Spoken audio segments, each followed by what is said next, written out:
Here's the absolute cheapest SSD you can get for your PS5. There's some controversy going on with Destiny 2, the God of War Ragnarok release date might have been hinted, and how bad do you want a PS Vita 2? I don't think it's an overstatement at all to say that Destiny 2 has the franchise in the best place it's ever been. They finally figured out how to tell a story without making you go into the menus and read a bunch of grimoire cards. Every season brings new guns, new activities, new things to do that are actually worth $10. Like honestly, they might be undercharging for the season pass. And the fact that they brought back the Vault of Glass and made it a little bit better than it was in Destiny 1 and that they're already teasing Kingsfall just makes this game so awesome to me. Like I play it every day because it's so good. And one of the coolest things they've done recently is completely revamp the Trials of Osiris mode. Even if you're not a veteran Destiny player, you've probably heard of Trials of Osiris because it's basically the hardest core PvP mode in Destiny from the beginning. Except for when Destiny 2 launched and they didn't have Trials of Osiris, they had Trials of the Nine, which was like kind of the same thing, but not really. Anyway, they brought back Trials of Osiris eventually, and it's been rough. For those of you who have never played it before, it's basically like a 3v3 elimination mode where you can still revive your teammates, but all of the level advantages are turned off, and you're basically going for best of 5 rounds. Now, the reason it's so hardcore is again because they took off the level advantages, but also there was never really a matchmaking playlist. You needed to have a full team of 3 to even be able to play it. And the reason you want to do it is because it has exclusive guns and exclusive armor that you can use in the game, and typically it's the best gear for PvP in the entire game. Now, getting that gear used to be extremely hard. So every Friday you would go to the tower and you pick up a card for Trials of Osiris, and there'd be 7 squares on it which translate to wins. And every 3rd, 5th, and 7th win, you would be able to get a gear drop. And as time went on, they introduced some new twists, like you would be able to get a boon, which was like a mercy, where if you lost a game, it wouldn't count against you, because if you go flawless, which means getting 7 wins without ever losing, you would go to the lighthouse, and then you would get adept versions of those guns, which are the best of the best for PvP. Like an adept messenger, I really want that. That is what I'm working towards right now. But the reason Trials has been in the news lately is because they took it away for a month with the beginning of this season, and then they just brought it back and made it a whole lot more accessible. So now it has matchmaking. You can solo queue into Trials, and it does a pretty good job of putting you with a team that's usually like a 2-stack. And then also it's way easier to get rewards because it has a rank system just like every other activity in the game. So just by playing Trials, you rank up. But where the controversy is coming up is with the matchmaking itself. So once you go flawless, basically you're put into a pool of people that have also went flawless, which is basically like the top tier Destiny players. But if you just reset your card, you get put back into the pool of newbies who might not be as good as these top tier Destiny players. And obviously these top tier Destiny players don't like that, because when they get matched with people who are as good or better than them, they actually have to try to win, and that just makes it not fun for them because they love stomping people who have never played before. That's really what's going on here. And also the matchmaking is kind of working overtime and paying attention, where if you lose like 10 games in a row, it's going to put you into a matchmaking queue that'll help you win more. Like it'll put you up against players that it knows are worse than you, but it's not like it's going to keep you in that mode once you win. So like if it puts you in this easier matchmaking pool and then you stomp people for 2 games in a row, you're going to get put right back into the hardcore matchmaking you were in before, and you're probably going to get stomped again. Now these flawless players have figured out a way to game the system, which is once they get to 7 wins and go flawless, instead of being put in a pool of people who are as good as them, they just burn their card and start over, so they get put back into the normal matchmaking pool, and then the pool of people that are going flawless are just like normal players, which is probably not how Bungie was intending for it to work. But honestly, anything they can do to make it a little bit more accessible, I'm fine with. I've been playing it in the solo queue and I have been getting stomped repeatedly, but I've been getting a few wins every few games, which tells me that this matchmaking that makes it so you at least get a couple wins and fill out your card, get some gear drops, it works just as it was intended. People love to complain about skill-based matchmaking, and it's in literally every shooter out there right now. I remember in Call of Duty Black Ops Cold War, it was a huge issue where you would go into a game and you would completely stomp the other team. Like you'd get 100 kills and 2 deaths, and then the matchmaking would swing wildly in the opposite direction and put you with like esports players, and you would basically get like tennis racketed back and forth between doing really, really well and really, really bad, and there was never really ever a middle ground. But Destiny seems to be doing it at least a little bit better. And guys, I gotta be honest with you, I really don't care to hear complaints from people who are really good at Destiny getting paired with people who are really good at Destiny. Like, sorry, you have to try more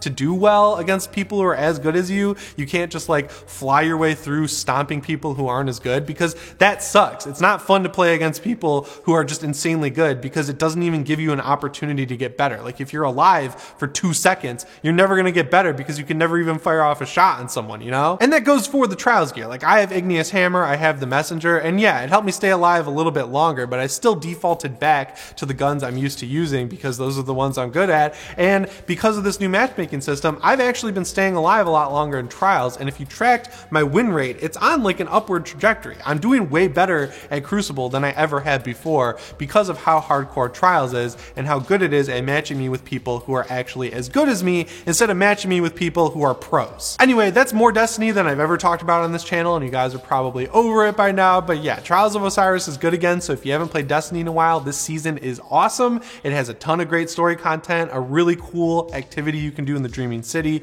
The gear they've been giving out this season is actually pretty decent, and they've got some cool stuff coming later this year, like a loot cave themed dungeon, which sounds awesome. So if you haven't played Destiny in a while, I highly recommend checking it out. But if you want to hear more Destiny updates, let me know in the comments, and remember to subscribe and set your notifications to all. So if you line up all the different games that had trailers showed during the PlayStation Showcase 2021, God of War Ragnarok was far and away the biggest one, just if you're looking at views and I guess likes as well. Needless to say, this game is going to be huge, and people are kind of wondering when it's going to come out, because I'm sure you noticed that at the end of that game's trailer, there was no date, like not even a year. But we've gotten some hints recently that might let us know when we're going to see it. So the first one is that on the PlayStation Store, God of War Ragnarok was put into a coming soon category, which is where Deathloop has been since the beginning, alongside stuff like Ratchet & Clank Rift Apart before that came out. Now obviously coming soon implies that it's coming soon, and soon to me with video games means that we'll probably see it within the next year, but if you look at some interviews that have been happening lately, that might not be the case. So in that same interview where Cory Barlog was talking about the new director, he also brought up how God of War Ragnarok is going to be the end of the Norse saga. And the reasoning for that is that the development time between these games is usually 4 to 5 years. Now he wouldn't commit to telling us how long the development time is going to be for God of War Ragnarok, but he said he expects it to be around 5 years, like it was on God of War. So if you do the math there, 2018 plus 5 is 2023. So yeah, I feel like it's pretty much a given at this point that 2022 is the goal for God of War Ragnarok, but we're probably going to be waiting until 2023 to play it. Probably around like February, March, sometime like that, you know? So while that would make 2023 a pretty big year for Sony between God of War Ragnarok and Spider-Man 2, which is awesome, that kind of leaves a big gap in 2022. You've got Horizon coming out in February, but we have no idea what's coming after that. And honestly, that's kind of exciting. You'd think that because they took so much of 2020 and 2021 off with their biggest studios, they'll probably have some stuff to put out towards the back half of 2022, and I'm just excited that we don't really know about it. I like when games are announced and then they come out a few months later versus announcing them like 3 or 4 years early, which Sony is definitely guilty of doing that a lot, but also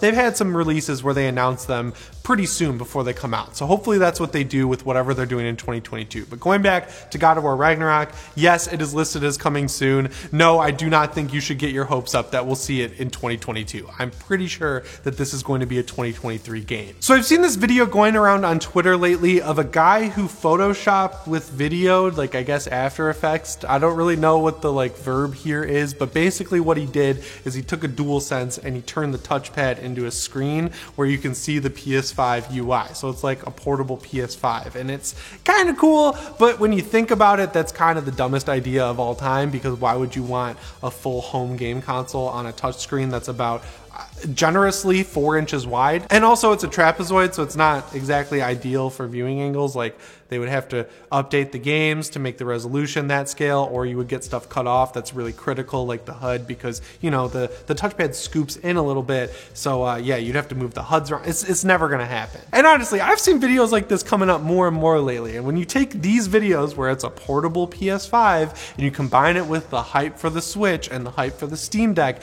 the question that needs to be answered is, Sony, why aren't you making a PSP 3? Or PS Vita 2, or honestly, you could just call it the PSP 2 and forget the Vita ever happened, because I know that's what Sony wants to do. Now I'll admit it, coming off of the Vita generation, I can totally see why Sony would not be interested in making another handheld. The PSP was a huge system in terms of hardware sales, but it was mainly because it was so easy to hack. So on the software side, the games weren't selling all that well, and that's where these consoles make all their money, is with the games, because Sony takes a 30% cut off the top of every game that's that's sold. And when you've got a handheld where the primary distribution is digital, Sony's making a ton of money on games. But if people are just buying the system to hack it and put emulators on it or pirate games, there's obviously a situation where Sony's losing money, and that's not good. And the reason they even killed the Vita in the first place earlier this summer is because it was finally hacked in a way that was too hard for Sony to reliably nip in the bud. And that's also why the Vita had one of its biggest flaws, which was a proprietary memory card. If the Vita had used an SD card or a micro SD for its memory, that would have made it even easier to hack. So Sony was way ahead of the game on making sure that the Vita would take as long to be hacked as it did. But as time has gone on, we've seen how good these companies are getting at avoiding hacks. Like Nintendo, the original Switch was notoriously easy to hack at a hardware level, so Nintendo literally had to make a new revision of the Switch just to stop these hardware level hacks from happening. But that's where we're at now with the Switch, and that honestly wasn't that hard for them to do, and we got good benefits out of that hardware revision, like a way better battery. So I don't think Sony really has to worry too much there if they can at least match Nintendo's security with their new Vita 2. And also, you gotta consider that when the Vita and the 3DS were coming out, we were getting some pretty full-fledged games on iPhone and Android that cost anywhere from $5 to $20, but those have all basically gone away in favor of something like Apple Arcade or free-to-play. And when you look at the data of people who have the regular Switch that can go into TV mode, most people, I think it's an insane number, 80 to 90% of people are using it in handheld mode exclusively. So knowing that people really want handheld games, it's just crazy that Sony is leaving money on the table here and not taking advantage of it with a brand new PSP or PS Vita. But yeah, I just thought it was funny when I saw this DualSense with a screen in the middle, and people were honestly believing it in the comments. If you see stuff like this, don't believe it, because 99.99999 a million nines% of the time it is fake. So now that the firmware update that lets you install an SSD into your PS5 and expand the storage is here, a lot of people are wondering which is the best one they can buy, and they're quickly realizing that the ones that are officially supported by Sony are very, very expensive. You're paying upwards of $250 for these bad boys if you really want to get a lot of storage out of your PS5. But Digital Foundry went out of their way to test some that are outside of the limits of what Sony suggests for speed, and to the point where the SSDs they were testing weren't even on Sony's list, and they actually found some pretty interesting stuff. So the main SSD that it seems like everyone buying is the WD Black SN850, but there's another line of SN drives called the SN750, which is a whole lot cheaper, and it actually works in the PS5. But as it turns out, the read-write speed of that drive is a lot lower than what Sony suggests for the PS5. So Digital Foundry went out and bought this 750 SE SSD at 250 gigabytes, which is $50, and they ran Ratchet & Clank Rift Apart on it. And side note, this just worked in the PS5 despite the fact that it doesn't meet any of the requirements and it's not listed by Sony as being supported. And when they tested Ratchet & Clank Rift Apart, it worked about as well as it did on the normal PS5 SSD. Now interestingly, these things don't come with a heatsink, but if you go on Amazon, you can buy one that you can just stick on the drive for $15. So if you want to expand your PS5 by a whole terabyte, you're only going to end up paying about $140 for the SSD itself, and then you're only going to pay about $15 for the heatsink. And if you wanted to get the officially supported version of this SSD that runs faster, you'd be paying over $100 more, which is crazy. Now this is just one option, but because it's not officially supported by Sony and it still works in the PS5, I hope Digital Foundry and other websites start buying up more cheaper SSDs so we can find out which ones work, because man, the ones that are officially supported are just so cost prohibitive at this point that honestly, it's just not worth it to me, because you can just deal with deleting games off your PS5. 825 gigabytes is less than I would want out of a new console, but it's more than enough when you consider that updates and games themselves are getting so much smaller on the PS5 thanks to that crack in technology.